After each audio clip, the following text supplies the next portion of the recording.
Very good afternoon. Welcome to today's afternoon conversation. Today we are going to have a conversation with Dr. Evita Fernandez from Hyderabad. There have been a lot of people whom I have come across during my entire medical career and my medical life.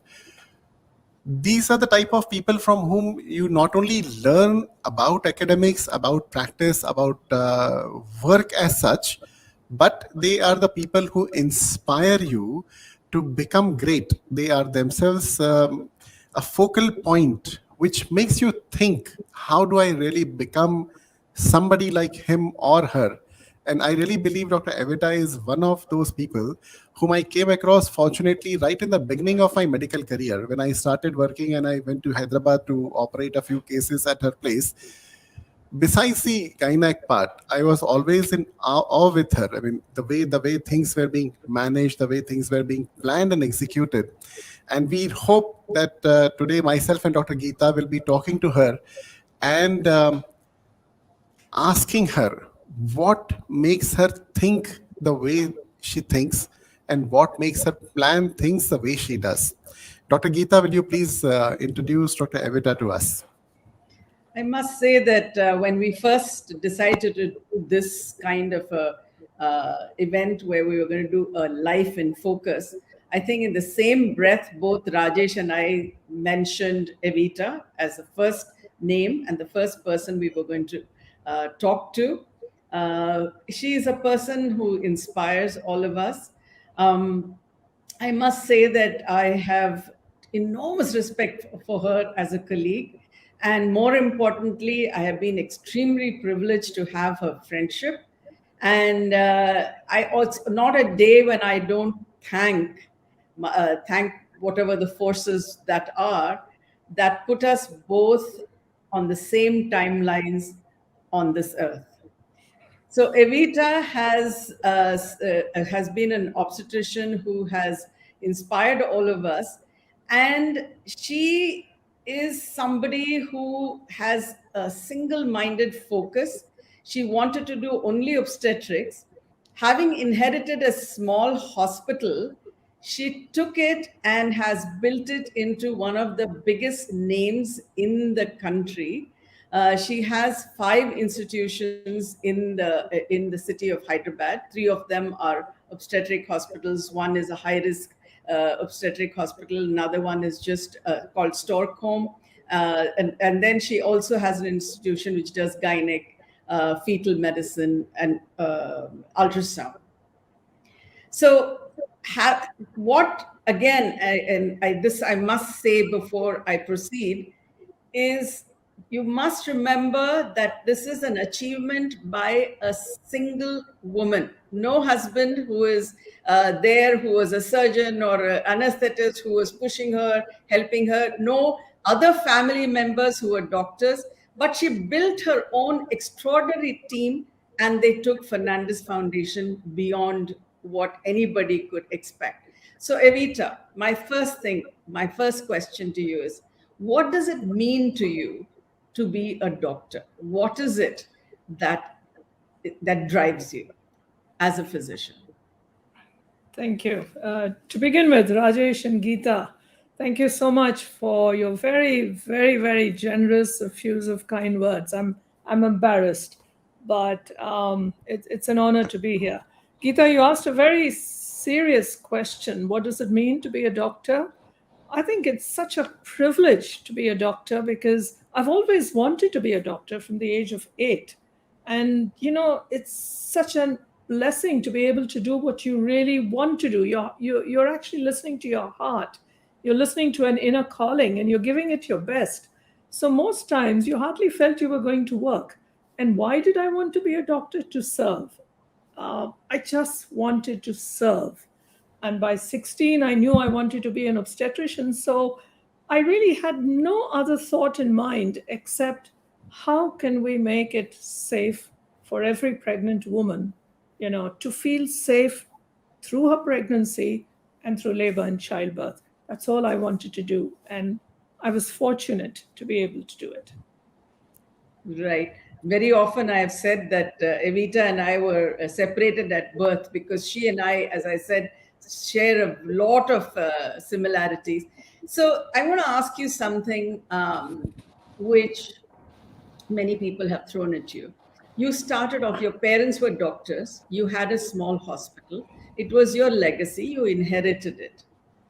So, was it just that this whole practice fell into your lap, or were there enormous struggles involved in getting to where you are now?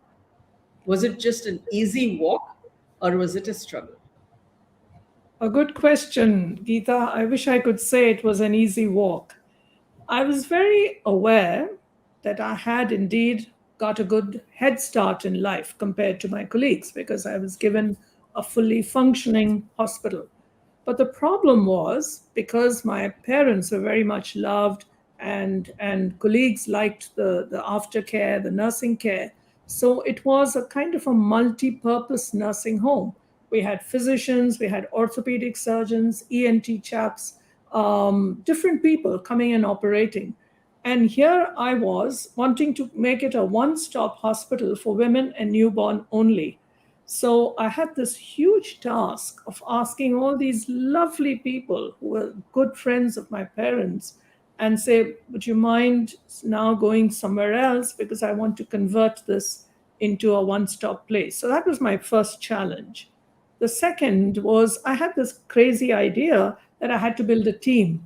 And in a nursing home, usually women come to see the boss because they think the boss is the head and is the best and should be seen by everybody. And here I was saying, I don't know a lot about many other things. I know this, but I need to build a team. And I was blessed to have colleagues who actually agreed with this crazy idea. And so we had to build this team. We had to sell the concept to the woman that, look, when they would come to me, example for fertility issues, I said, I'm not the best person. My colleague, I know she's younger than me, but she's better than me. Go and see her. When you get pregnant, I'll have the joy of taking care of you. So we kind of sold each other to women in that sense. So it took a while to push that concept of a team. Once I got into that, there was no looking back because then each one, the core group that walked with me from 85 to 90 and joined me and continue to be with us together, we evolved because nothing gave me greater joy than to discover colleagues had the potential of leadership, expertise, and just letting the spotlight shine on each one of them. Today, it's the fourth ring or fifth ring of youngsters who are leading. They're leading departments, they're leading teams, and it's been a joy to just kind of walk away from all this because they are now taking the organization forward. It meant 19 hours a day of hard work, Geeta. For the Yes, first at least 15 years, it was hard work. There are no shortcuts yes, to this. I exactly. guess There is what really absolutely. matters is the consistency of the results. Probably one of the things which really made a lot of a difference is the consistency with which the Fernandez units have been delivering excellent results throughout the years. And I also appreciate the fact because when I remember I was a newcomer in 2001, 2002, I started my laparoscopy practice and I had the fortunate opportunity to operate at Fernandez Hospital where Dr. Evita did welcome me. And I guess I'm thankful to that approach of hers that she is willing to accommodate other people in her team where she believes that they are able to do a little better output for that particular work required. So there are Thank two you. things. There are two things that this shows about Evita. One is generosity of spirit, which I think doctors have to learn, especially in building a team. And the second thing is the lack of ego. We know we are good, we know we are working hard to do what we are doing, but to be able to share it with others. In fact, just like you, Evita, when I built up my team, my my goal, and I should tell all the youngsters who worked with me, I said, when people come to the hospital and say, I want to see only Dr. Gita Arjun, And we say, no, you can see any of us, you'll get the exact same care. And I say, I want you to see them so well, with so much love and empathy, that tomorrow they'll come and say, oh, I'm happy with seeing the other person. And I said, that Yes, will give me the greatest joy, you know? absolutely. Yes. So that Absolutely. is the thing about sharing. Yeah. And I think you have really, really shown that that works. So in that sense, how do you measure your professional success? Oh, that's an interesting question. There are probably two, three ways of measuring success, Geeta. One is the volumes, I think, speak for themselves in terms of numbers. The second is the fact that obstetric colleagues have referred their complicated mothers to you. To me, that's one of the finest compliments when a colleague refers a mother Yes. to you. The next thing is when you have younger colleagues who are flying, and you've got the joy of encouraging them to fly, and people come in and don't ask for you anymore. To me, that is the litmus test. Today, I can walk around the hospitals, I can ride the elevators, listen to conversations, and people don't know who I am. Uh, to me, that is, in one sense, a measurement of success. But I would think the litmus test is if the culture continues, when I drop dead tomorrow, because a lot of us, my colleagues I know who walked with me for more than 30 years, will probably share the same concern. Can the culture continue? And that, I believe, would be the litmus test 20 years, 30 years from today, when we are no more. Right. We pray that that will continue. The culture of So, service, the culture of respect, the culture of putting the patient's needs first, not looking at your watch. That culture needs to stay strong. Yeah. yes, the culture of kindness. I think that is the first and most important part of being a doctor, is that innate kindness. I think in this day and age, when doctors are being denigrated, when people are turning violent against doctors, I think Yeah. it's because they are seeing this absence of this kindness, this wanting to help. You said you Mhm. went into medicine to serve, and so did I, and I think that's what Rajesh is doing too. Um, Mm. and people say, don't you want the money? So what is your answer to that? I mean, are we doing charity work? Are we not making money? So is this service and get making money of it, of our service, is that wrong, or is it absolutely fine? Geeta, if you want to run a service, you need to make money. You need to make profit. Profit is not a dirty word. There Yes. are two things. One, can we make profit running a business with all the ethics, with all the honesty and the transparency? People laughed at me when I said, we only operate with white, we have no cash transactions, I have no black money, it's all white. Yes, we can run a successful business honestly, ethically. So when I make profit, then the important thing is, what do I do with that profit? Geeta, I don't own farms, I don't own jewelry, and I don't have palaces to go to. I put back every rupee that came out of it. I was an employee, I was on a salary, though all the shares were in my name after my parents passed on. I never dipped into the dividends. So, because I looked at the organization as, I was a custodian and I had to pass it on and it had to be used for a larger good. So, honestly, profit is important, but what you do with that profit is extremely important. So, we were able to cross subsidize, we were able to pay our salaries, give increments, get back into the organization, buy equipment, and everything was being accounted for. And the fact that colleagues are involved in the decisions, there's a sense of ownership. And I feel that's the only way one can run a business. At least it worked for me. Yeah, to repeat myself again, we were separated at birth because we also ran our hospital entirely white. We were on a salary and we put all our money back into the hospital. Everything was accountable, everything was, and we had Yeah. a limit to how much we could charge. There was no limit to how little we could charge. In Yeah. fact, we did a lot of free cases, but there was a high upper limit to how much we would charge. Right. Yes. So Yes. you brought this thing about passing on this culture. So you have started an institution, a very large institution. You're doing 1,000 deliveries a month, which is a huge number compared to anybody anywhere in the world.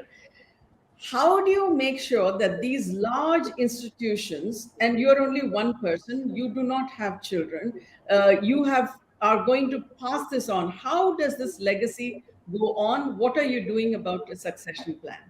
Yeah. Well, another good question. I started thinking of my succession plan for probably about 10, 12 years ago, Geeta, and two things I had decided. I would identify the person I was going to pass the baton to, which I did maybe about 6 years ago. So I began to prepare that person. The second, I decided I would convert what is a private limited for profit company into a not for profit. Since I was running it as a not for profit, where all the money was going back into the organization, I decided let me convert it into a Section 8 company. So whoever takes over from me doesn't carry that burden, because it was a lonely road that I Yes, walked, because yes, ultimately the buck stopped with me. yes. And I felt, now let's make sure that whoever takes it will be able to do it with less anxiety. So now I converted it, got in a board of governors, donated the entire organization. I'm told that if I had actually sold it, I would have got several hundred crores. But then I asked myself, what the hell am I going to do with that? So You can't now put it under your bed. You can't I, put it under your bed. no. So now I'm absolutely free. I don't own a single square inch. It belongs to the foundation, the board of directors, and I live my life and I sleep well at night, which I'm sure you do too. Can you Absolutely. put a price for that? You can't No. you can't put a price on this. Yeah. It's priceless. I agree. Agree. We Yeah. also did a succession plan and we Yeah. hand it over. And again, even if we have children, we can't burden them with that.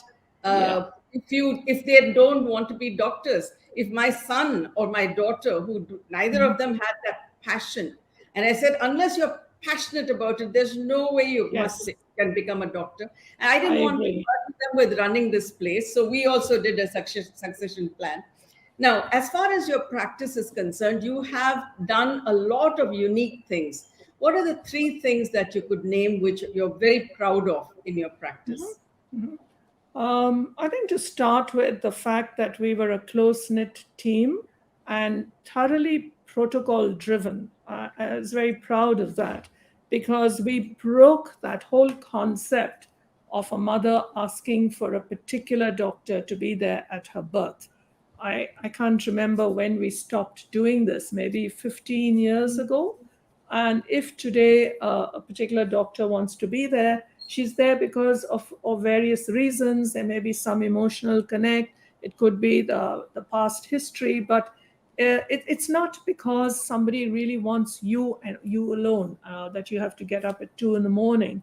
So that has helped us give better care, because particularly during an emergency, you want a doctor who can think clearly, who's there for the night, who's had enough experience. So the second thing is the fact that we have consultants on the floor 24/7 at that level, so they can dive in, handle emergencies.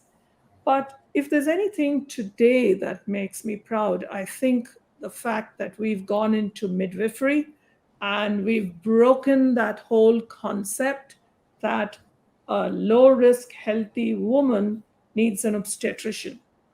In 2014, Geeta, now prepare yourself for this.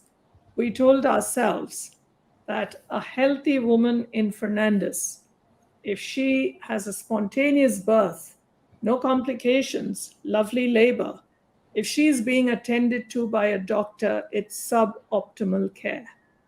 She should actually be offered midwifery care. Unfortunately, we don't have enough midwives to serve the volumes that we have. But take this midwifery care that we are offering in Fernandez, and we've taken it into public hospitals of Telangana.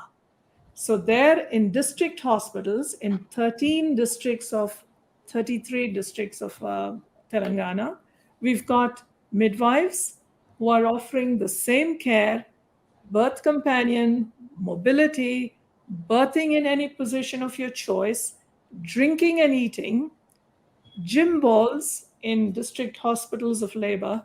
So the normal births, physiological births have increased, the C-sections have come down, and the poorest of the poor woman is receiving the same respectful care that we offer in Fernandez. I can't be grateful for anything more. I I guess that can't- is that would be the best legacy to leave behind, I suppose. Yes, Nothing could yes, improve or better that. Nothing gives me more joy than that. And I'm yeah. so grateful to my team for letting me walk away because they don't need me anymore. And my Yes, but energies.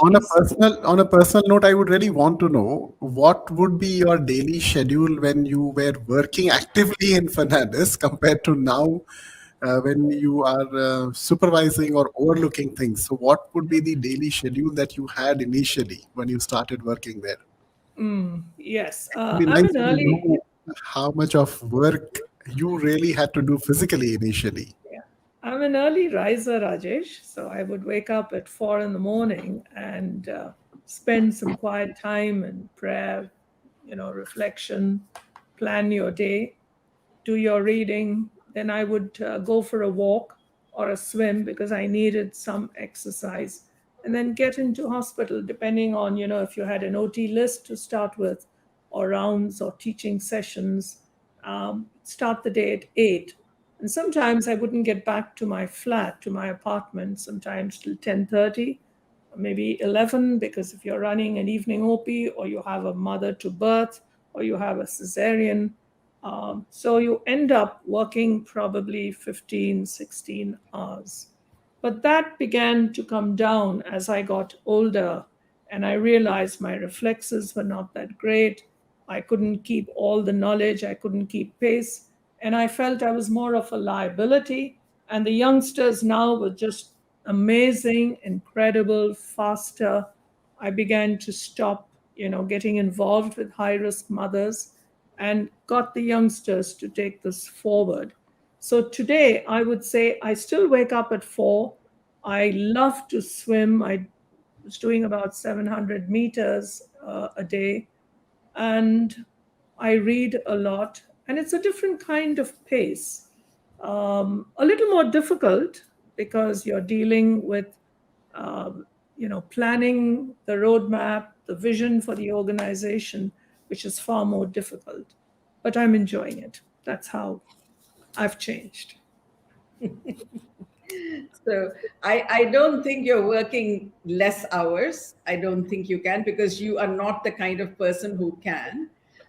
So the thing that I want to ask you, I know you're a phenomenal writer. I read your pieces in that magazine that you Nari. bring out. Yeah. Yeah, Nari. And I love your editorials. You bring out so, I mean, again, one more thing that you do extraordinarily well. Thank you. So as far as personal success is concerned, you talked about your professional success. What do you think you're going to be proud of when we ultimately leave this planet, this earth? At that point, what do you think is one thing that you would be extremely proud of as a legacy that you have left in your hospital? Gosh, Not professional. that's a tough one, but I hope people will remember me as hopefully a kind person and a person who played fair a person who was compassionate and committed to what she did.